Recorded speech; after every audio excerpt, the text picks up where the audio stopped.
इस वीडियो में हमारे पास एक फंक्शन है y is equal to e to the power 5x और हमें इसका डेरिवेटिव फाइंड आउट करना है।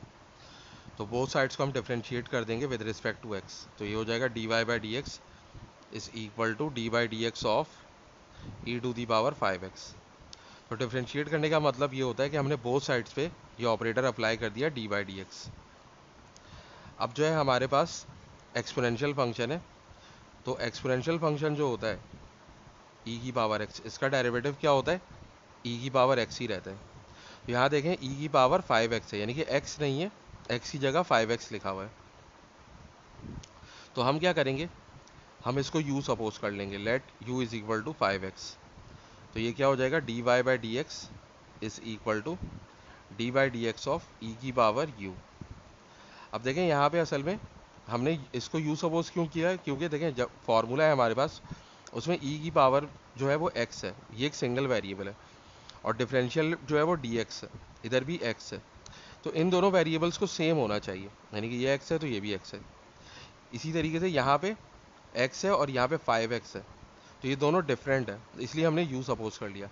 लेकिन अब भी ये डिफरेंट है, ये u है और ये x है, तो हम यहाँ पर भी अभी हम डिफरेंशिएट नहीं कर सकते। तो हम क्या करेंगे, इस dx को रिप्लेस कर देंगे du से। तो ये हो जाएगा D by D you of E U multiply by D you by D x. और इस स्टेप को हम कहते हैं चेन रूल ऑफ डिफरेंशिएशन। तो देखें ये डी यू और डी यू कैंसिल हो जाएगा और डी एक्स अपनी जगह पे आ जाएगा। लेकिन अब इसका फ़ायदा क्या हुआ है डी यू से मल्टीप्लाई डिवाइड करने का, कि हम जो है वो डेरिवेटिव ले सकते हैं, क्योंकि ये दोनों वेरिएबल सेम हो गए। तो ई की पावर एक्स का डेरिवेटिव ई की पावर एक्स होता है, तो ई की पावर यू का डेरिवेटिव ई की पावर यू होगा, और फिर आ जाएगा D by D x of, अब u की जगह पे आएगा हमारे पास ये जो u की वैल्यू है 5x। अब ये e और इस u की जगह पे भी 5x आ जाएगा। अब 5x से जब हम डेरिवेटिव लेंगे तो क्या होगा कि 5 को हम पहले लिख देंगे, कोफिशिएंट जो है वो डेरिवेटिव से पहले लिख देते हैं, और यहाँ पे आ जाएगा D by D x of x. और x का डेरिवेटिव क्या होता है, x का डेरिवेटिव होता है 1। तो हमारे पास ये आ जाएगा e की पावर 5x, और ये 5 एज इट इज़ रहेगा, और x का डेरिवेटिव क्या हो जाएगा, 1 हो जाएगा।